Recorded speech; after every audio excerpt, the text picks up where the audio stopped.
Well, a hearty good evening to everyone. Welcome to tonight's City Council meeting. This is Monday, October 17th. We're certainly glad to have all of you here. I'd like to start with introducing and getting the roll call of our City Council. Councilors Aguilar? Here. Anderson? Brown? Here. Entman? Here. Erpenbach? Here. Jameson? Here. Karski? Here. Rolfing? Here. We do have 7 city councilors here tonight. That's enough to start our business. I'd like to start with the invocation, as we always do. We're very pleased to have Dr. Ron Tottingham.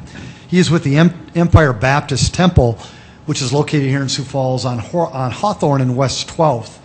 Empire Baptist was started actually in 1974. One of the good and old congregations here in our town, which is great. When Dr. Ron gives us the invocation, we'd ask you to stand, and then after that, we will have the Pledge of Allegiance. Dr. T. I would like to comment quickly just to the board. I've been coming here for 3 or 4 years now. And I've been in 33 countries and cities all over. This is still the best city in the world. I know you guys are volunteering, you get paid some, but I want to thank you personally for the labor you put in. Whether you're on my side of the fence or not, you're on the fence of the city, and that's a good thing. Our Father, thank you tonight for the privilege that the City Council gives us to come and to ask that you would bless them, look over their shoulder, give them guidance and counsel and help. Bless this city through them. A lot of people depend on them whether they realize it or not. And I pray tonight in a very special way again that you'd hover over this council, that you'd bless them in a special way, and the entire city through them. In Jesus' name, amen. I pledge allegiance to the flag of the United States of America and to the republic for which it stands, one nation, under God, indivisible, with liberty and justice for all.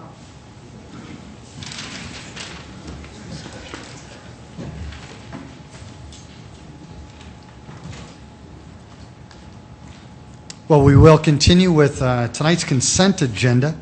Council, any motions or changes to the consent agenda? Move to approve Erpenbach. Second, Entman. Councilor Erpenbach has made a motion to approve tonight's consent agenda, seconded by Councilor Entenmann. Mayor? Yes, Councilor. I'd like to amend the consent agenda. Item number 2, change the date from April 13th, 2011 to April 13th, 2012. Is there a second? Second, Brown. Councilor Aguilar has made a motion to amend the consent agenda. It was seconded by Councilor Brown. Any discussion? A roll call vote, please. Councilors Karski? Yes. Rolfing? Yes. Aguilar? Yes. Brown? Yes. Entman? Yes. Erpenbach? Yes. Jameson? Yes. That amendment is passed 7-0. Any further comments? We have a motion on the amended, a motion on the amended motion, please. A vote? Yes. Thank you. Councilors Karski? Yes. Rolfing? Yes. Aguilar? Yes. Brown? Yes. Entman? Yes. Erpenbach? Yes. Jameson? Yes. That is also passed 7-0. Thank you very much. We'll now move on to the regular agenda. Any changes to the regular agenda? Move approval Erpenbach. Second, Entman. Councilor Erpenbach made a motion to approve tonight's regular agenda, seconded by Councilor Entenmann. If there is no further discussion, a roll call vote, please. Councilors Karski? Yes. Rolfing? Yes. Aguilar? Yes. Brown? Yes. Entman? Yes. Erpenbach? Yes. Jameson? Yes. That is passed 7-0. Again, welcome everybody. It's good to have you here tonight. Is there anyone who would like to address the City Council? If there is, please come forward.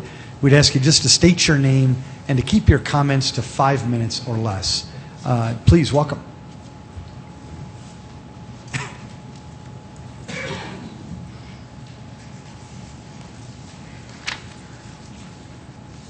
Yes, Welcome. my name is Bob Sievertson. I've lived in Sioux Falls all my life. I want to thank you for the opportunity of sharing my views. In state and local government, there's a saying, there's no free lunch. And therein lies my problem with the event center. There is no suggestion for any new revenue, new taxes, or shifting priorities to pay for this. It actually is contrary to that wisdom that there's no free lunch. The operation of the event center, they tell us, comes without costs. There's no subsidy in the proposed event center. Contrary to the zoo and the former Washington High School, and all those good things. And I don't have any problem with those subsidies. I think that the public is served by that, and they should probably share in the cost. But there's no evidence there's no example of any city that has operated an event center without a subsidy. So I think there's reason to be skeptical. Now, do I have a suggestion to pay for the lunch to the cost? It seems to me that we haven't really tried with very hard to extract private money from the people who profit by this event center. Now, I have all kinds of respect for the Chamber of Commerce and the business community. They've done great things. They're good people. But if they rather would stick their money in educating us, buy some bricks and mortar, they probably wouldn't have to educate us too hard. It seems to me I'm the last person in the world to educate the Chamber of Commerce on their business activity. But what doesn't it make sense if they could raise some money to something that will benefit them financially? Wouldn't that be a pretty good idea?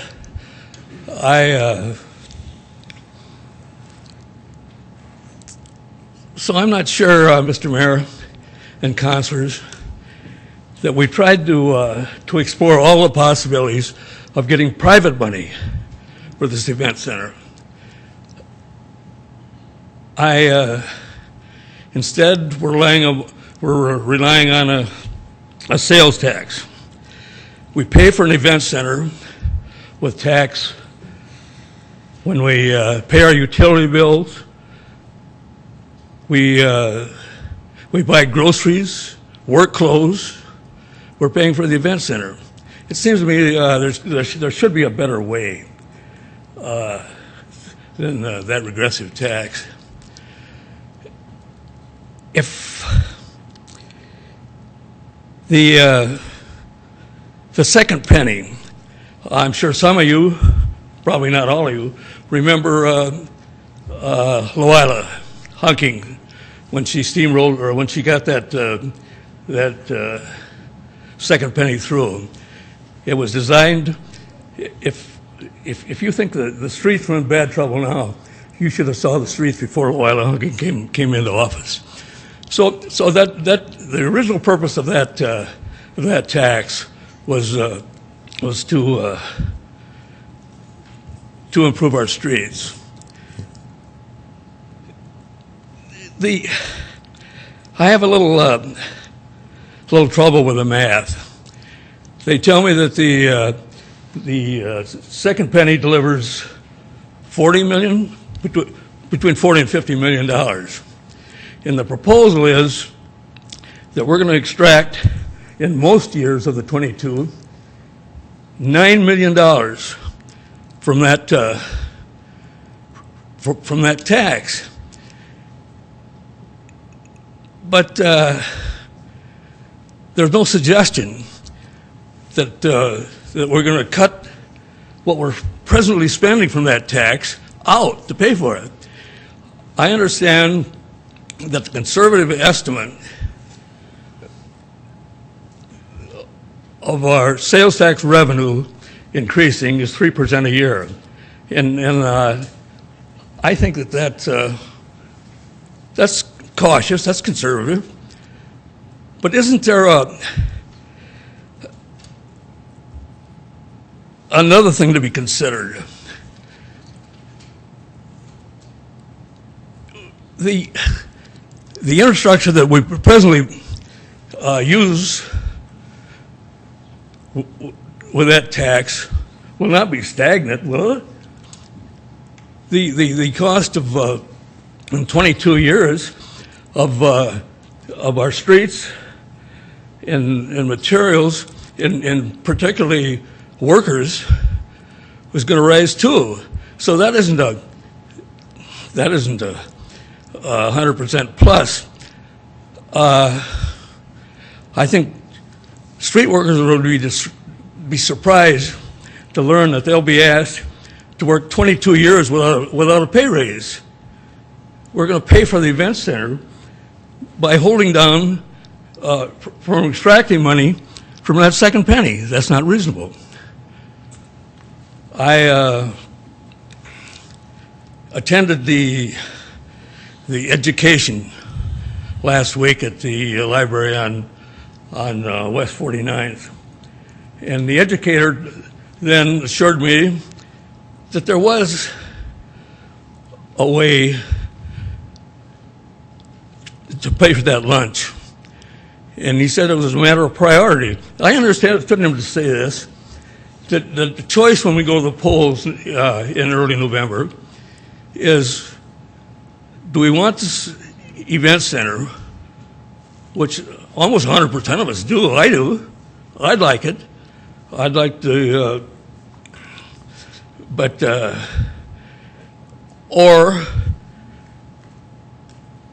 reduce money from for our infrastructure, for our roads and bridges.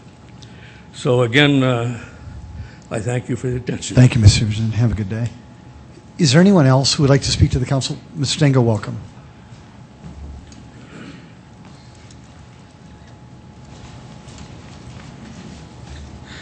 How are we doing? My name's Tim Stanga.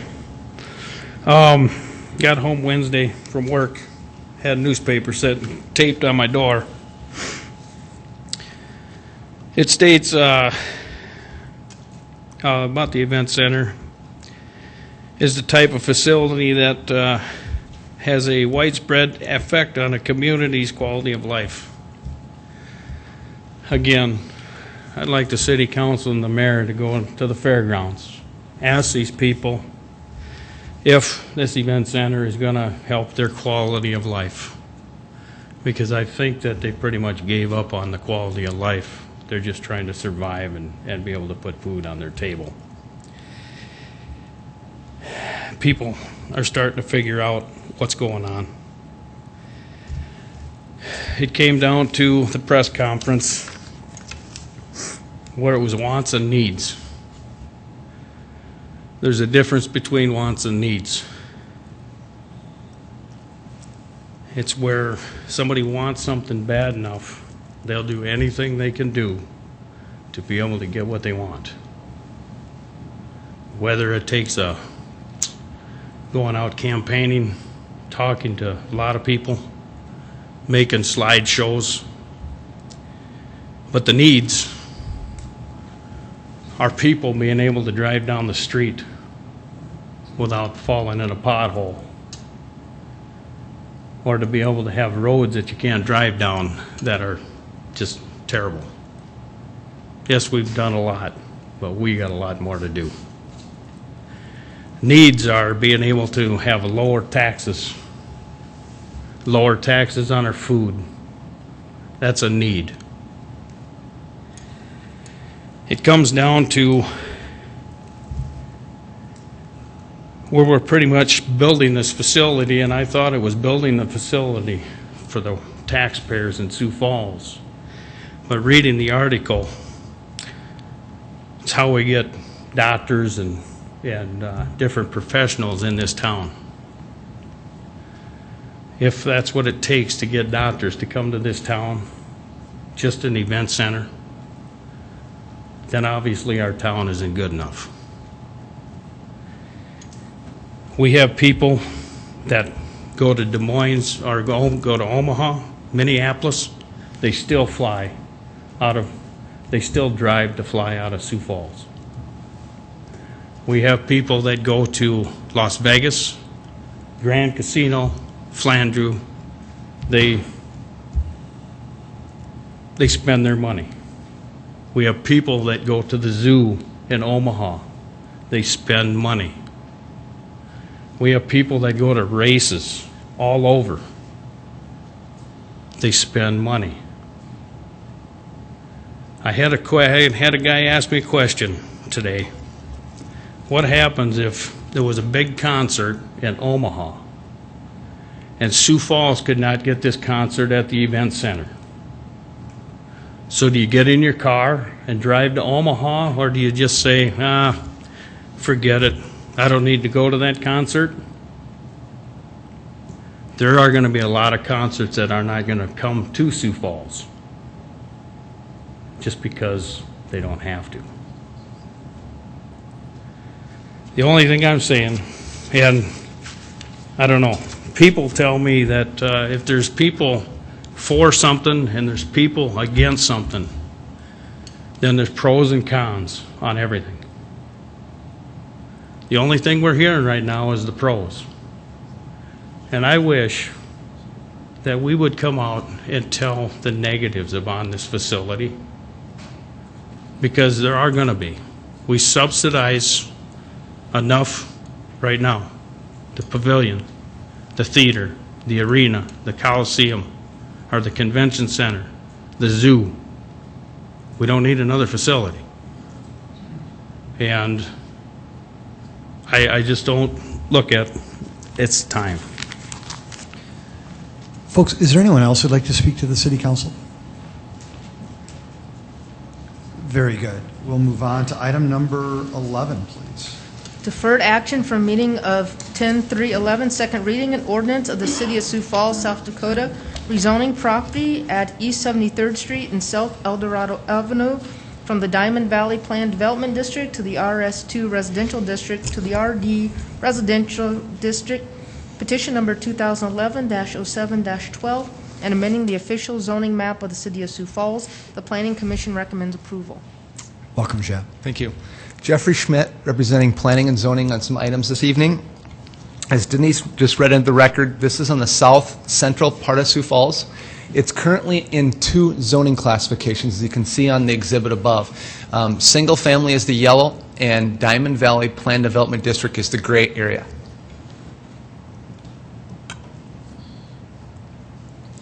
The request is to take these 59 single-family lots and combine them all to one zoning district, which would be RD, Residential Density Development, allowing for twin homes and townhomes. They already have that in the Planned Development District, the gray area, but now they're going to be able to have it in this highlighted area in the exhibit. Ultimate build-out is a concept plan right here in front of you with 134 twin home townhomes, so around that 65 single-family units, and then there's two of them. So this went to Planning Commission, and Planning Commission recommended approval. Thank you. Is there anyone in the audience who wants to speak to this item?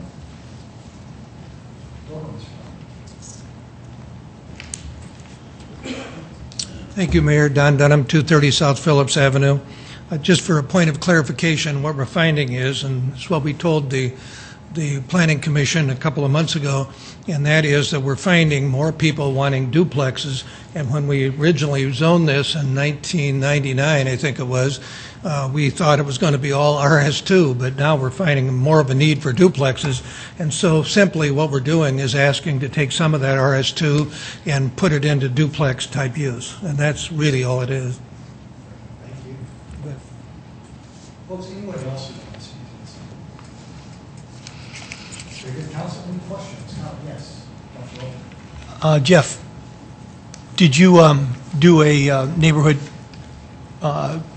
We sent out neighborhood notification by postcards, and then Mr. Dunham had multiple meetings with the residents out there. There was good attendance at Planning Commission at the meeting. There wasn't a lot of spoken opposition to it, and then they walked out and they spoke to Mr. Dunham after the meeting also. And Nothing done? It was all very positive. Okay. We met with about 80 people at the community center for Diamond Valley Townhomes. Come on. Excuse me. We met with about 80 people at the community center at Diamond Valley Townhomes, and really they like it because we're actually cutting off access to their development by putting in 4 different cul-de-sacs, which were originally were pass-through streets. And so really they like it better, at least the majority of them do. But no, and we met twice with the neighborhood out there in addition. And like you said, there were probably 50 or 60 of them that came to the Planning Commission meeting, and they were in favor of it. There are a couple of neighbors out there who aren't so happy because construction going on and all that. But other than that, it was very popular. Okay, thank you. Council, any questions or motions? Move to approve, Brown. Second, Rolfing. Councilor Brown's made a motion to approve item number 11, seconded by Councilor Rolfing. If there are no further discussion, roll call vote, please. Councilors Karski? Yes. Rolfing? Yes. Aguilar? Yes. Brown? Yes. Entman? Yes. Urbanbach? Yes. Jameson? Yes. That is passed 7-0. Item 12. Second reading, an ordinance of the City of Sioux Falls, South Dakota, amending the revised ordinances of the city by adopting the 2011 National Electrical Code and amendments thereto. Good evening, Ron Bell with Building Services. What you have in front of you is an ordinance to adopt the latest edition of the National Electrical Code, which is published by National Fire Protection Association. We've got Tom Fields, our Chief Electrical Inspector, here also if there's any technical questions. It started out January 1st, 2011. NFPA published the NEC. The South Dakota State Electrical Commission held public hearings between January and July. In the meantime, in March 5th, our electrical inspectors, along with state inspectors, held a code change hearing. Locally, there was around 90 electricians, journeyman apprentices that showed up for those code changes. One of the things that the state did was trying to eliminate as many state changes as they could and try to just utilize the electrical code the best that they could. Then as of July 1st, the state did actually adopt that, so effectively we've been enforcing the 2011 National Electrical Code ever since the state adopted it. We got the actual changes from the state, and it took most of August just to turn that into an ordinance. We posted a draft ordinance with for the electrical contractors on our website August 1st, so it's been out there since August 1st. As far as any local changes that we've done. In the meantime, we went through our Board of Appeals twice. We went out to the Sioux Falls Home Builders Association. I saw a post on their website that they didn't have any issues, any major modifications with it. And we also held a public hearing for the electrical contractors in City Hall. With that, as far as any changes, there is modest increase for electrical fees that won't come into effect until January 1st of 2013. But we are proposing to require a bond for electrical contractors and Class B electricians.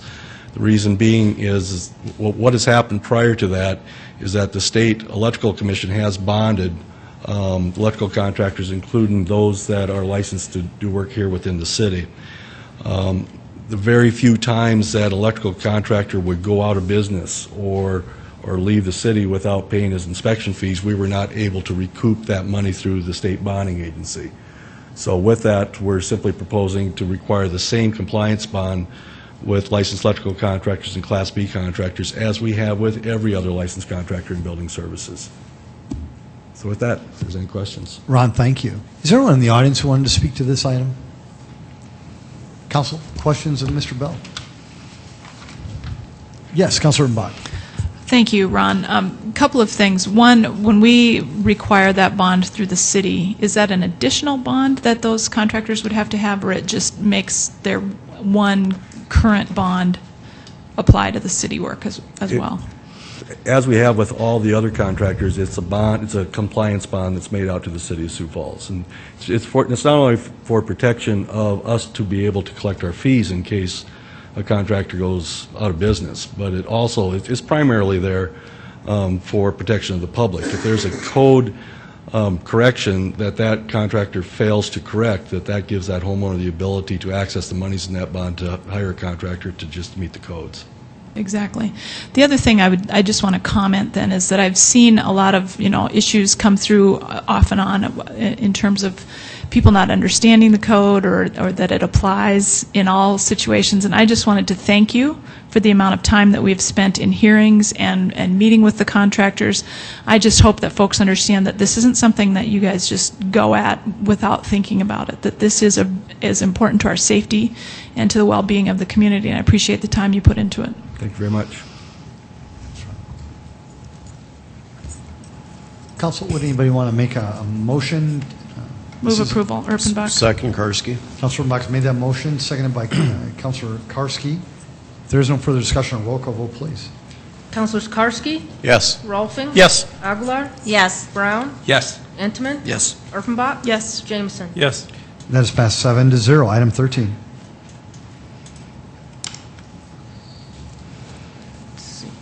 First reading an ordinance of the City of Sioux Falls, South Dakota, rezoning property at 216 North Marion Road from the RS2 Residential District to the I1 Light Industrial District.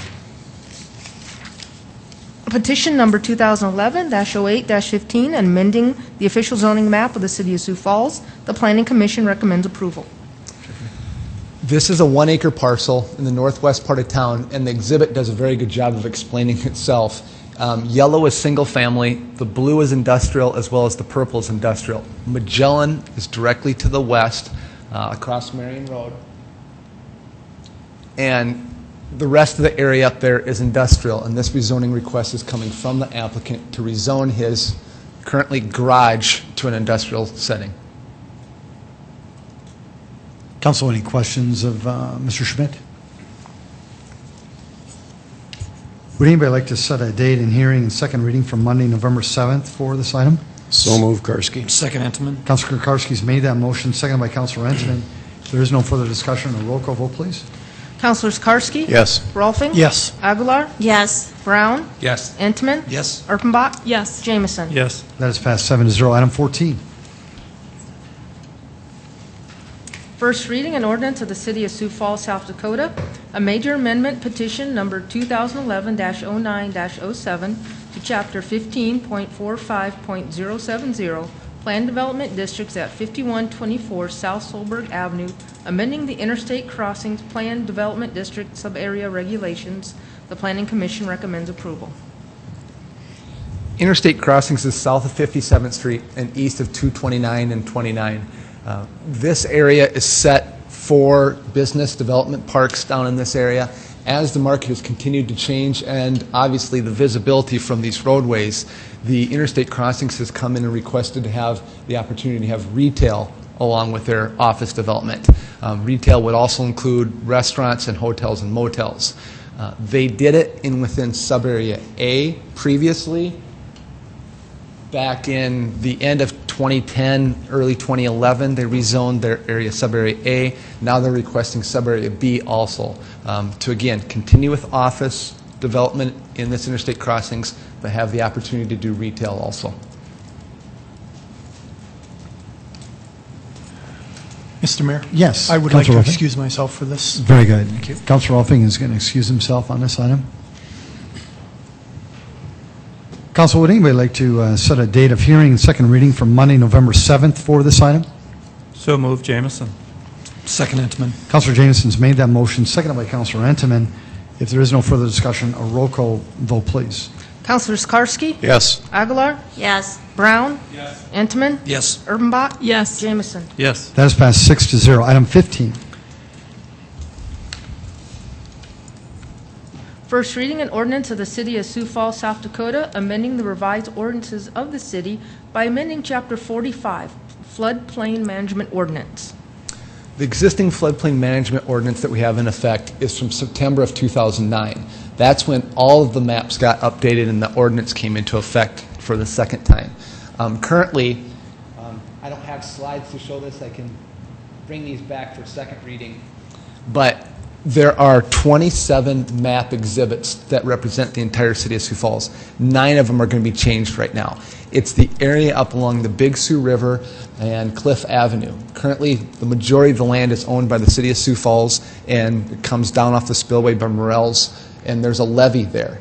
Previously, in 2009, this area was not protected by the levee. It didn't meet federal standards. With some of the improvements we've made, they've made it conditioned upon this area is protected by an accredited levee. So they changed 9 of the 27 maps. That language has to go in the ordinance so that we represent the appropriate maps. The remaining 18 maps would be changed the next time they come through and accreditate our levees on the west side of town. Councilor Umbach. Just one question, Jeff. Does this, do these 9 maps, any of those affect homeowners' flood insurance policies? I know that was part of the reason we need these certified as fast as possible. None of these do. Okay. Yeah. I did a press release in June, and we had it in the Argus Leader prior to that. I get a lot of citizens calling going, good, the maps are changing now. It doesn't include your properties yet. The homes and businesses are on the west side of Sioux Falls. This includes the street department, the lagoons, and the Phyllis Rogers property in the northeast part of town that's a large on the east side tract. So we talked to Phyllis, and she's happy, but she doesn't have a lot of property up there that's in the floodplain at this point. Council, would anybody like to set a date of hearing and second reading for Monday, November 14th for item 15? So move, Entman. Councilor Enderman's made that motion, seconded by Councilor Erpenbach. If we could have a roll call vote, please. Councilors Karski? Yes. Rolfing? Yes. Aguilar? Yes. Brown? Yes. Entman? Yes. Erpenbach? Jamison? Yes. That is passed 7-0. Item 16. First reading an ordinance of the City of Sioux Falls, South Dakota, amending the revised ordinances of the city for licensed manufactured home parks. This first reading is again addressing manufactured home parks. Shauna Goldhammer, our zoning enforcement manager, will present in more detail at the second reading. She presented to city council committee meetings and gave an overview of this. What we're trying to do is really look at the placement of these manufactured home facilities. When they come in right now, they place it on the site and then come and get their permit. There's always a challenge if they don't get their permit, how do they get it removed from that site? This will require placement to be permitted prior to the actual placement.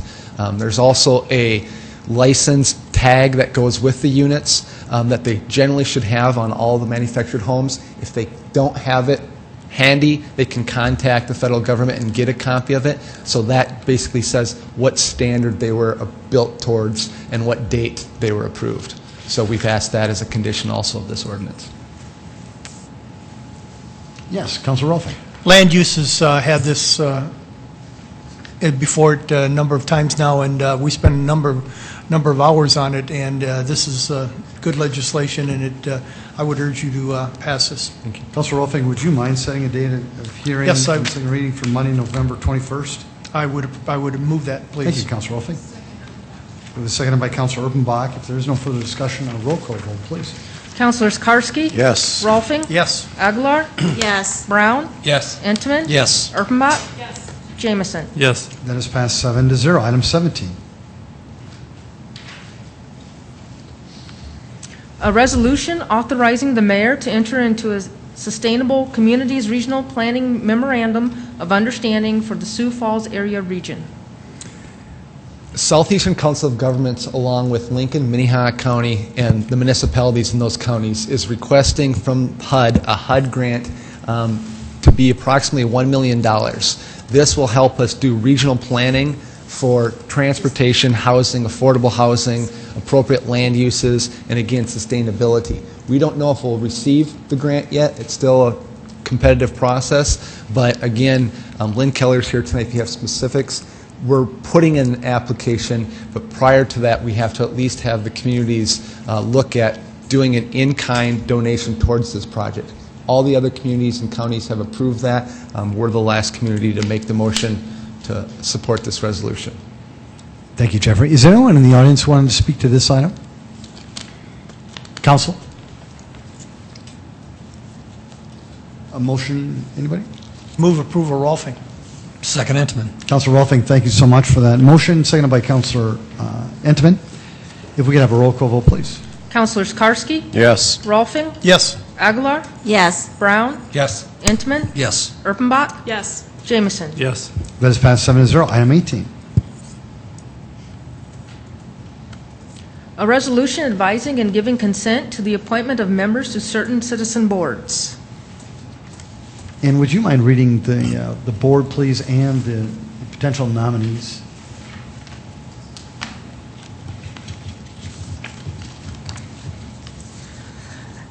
Dennis Annenson, Charter Revision Commission. D. Knutson, Charter Revision Commission. Robert Timian, Charter Revision Commission. Richard O. Gregerson, Charter Revision Commission. Pauline Palentis, Charter Revision Commission. I do see that we have Counselor D. Knutson in the audience. Did you want to speak to the council at all, Counselor? Very good. Is there anyone else in the audience who wanted to speak to this item? Very good. Council, yes, Counselor Aguilar? Move approval. Second Rolfing. There has been a motion to approve by Counselor Aguilar, seconded by Counselor Rolfing. Is there any discussion on this item? A roll call vote, please. Counselors Karski, Yes. Rolfing, Yes. Aguilar, Yes. Brown, Yes. Entman, Yes. Erpenbach, Yes. Jameson. Yes. That is passed 7-0. Counselor Knutson, thank you for your service in the past, and I guess your service in the future. Thank you. Item 19. A formal presentation to the City Council of the recommended districting plan for the City of Sioux Falls by the Districting Commission pursuant to the City Charter, Section 6.02.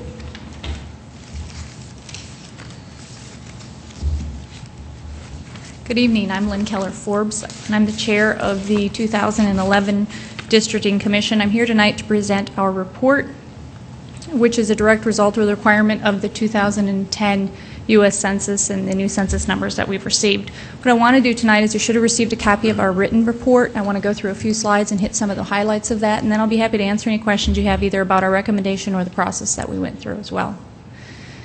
In July of 2011, you appointed 5 people to serve on the Districting Commission, 1 from each of the 5 respective districts, and those are a list of the folks that I was honored to serve with. Basically, the charter says that we have 5 different criteria that we need to go through in order to look at redistricting, and these are listed in order of importance. The first one says that the districts need to be as equal in population as possible, and in no case can they be higher than 5% deviation.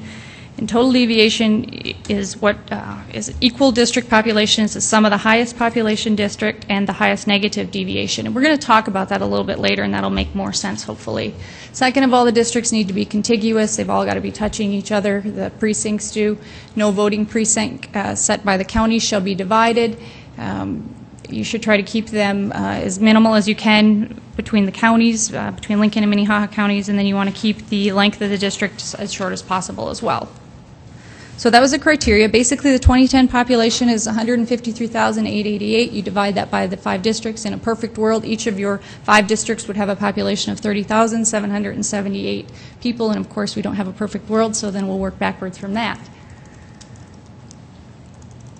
What we did is we took the existing districts first, and we put the 2010 population in that, and what we figured out quickly is that that wasn't going to work, and we were going to have to make changes because we had 11.27% deviation, which well exceeded the 5% deviation. So we started making some changes from there. We looked at several different options. The option that we ultimately ended up recommending we've called option B. And under this option there are 4 different precincts that get moved around. Jeff's scrolling on those right now. They're kind of hashed a little bit so you can see those. Generally they're in the central part of the state. Or central part of the city. There were 2 that went from Central District to the northeast section, 1 that went from the northeast into the central, and 1 that went from the southwest into the central as well. Let's talk a little bit about the deviation then and how that is generated. Basically, under this scenario, under the Southeast District is your smallest district. It's got 30,068 people in it, so the negative deviation is 2.31%. The Southwest District is your largest district, it's got 31,602 people, so your highest positive deviation is 2.68%. So if you add the highest and the lowest, you come up with a 4.99, so that meets your criteria of being less than the 5%. This also meets the other 4 criteria as well. What the Districting Commission liked about this is the fact that you are only moving 4 precincts. You are affecting only 7,979 people.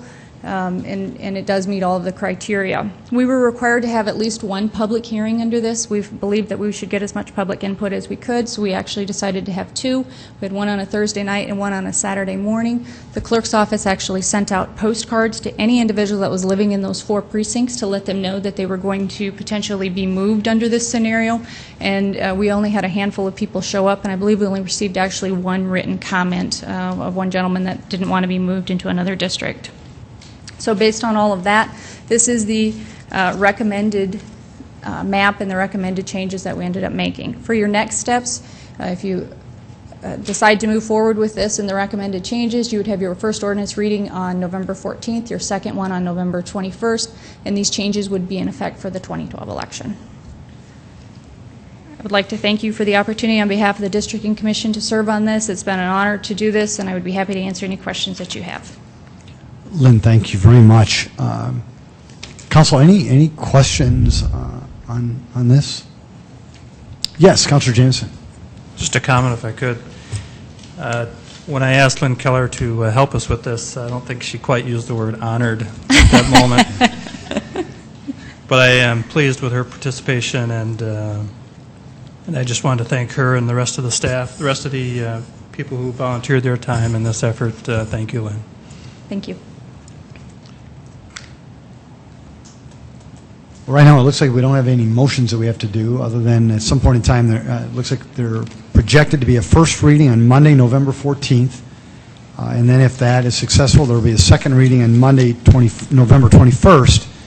And the changes, if approved by this council, will take place for the 2012 elections.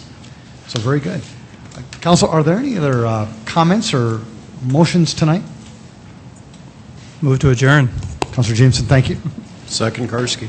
And Councilor Jameson has made a motion to end tonight's meeting, seconded by Councilor Karski. If we could have a roll call vote, please. Councilors Karski? Yes. Rolfing? Yes. Aguilar? Yes. Brown? Entman? Yes. Urbanbach? Yes. Jameson? Yes. That is passed 6-0. City of Sioux Falls, thank you very much. City Council, thank you very much. This meeting is adjourned.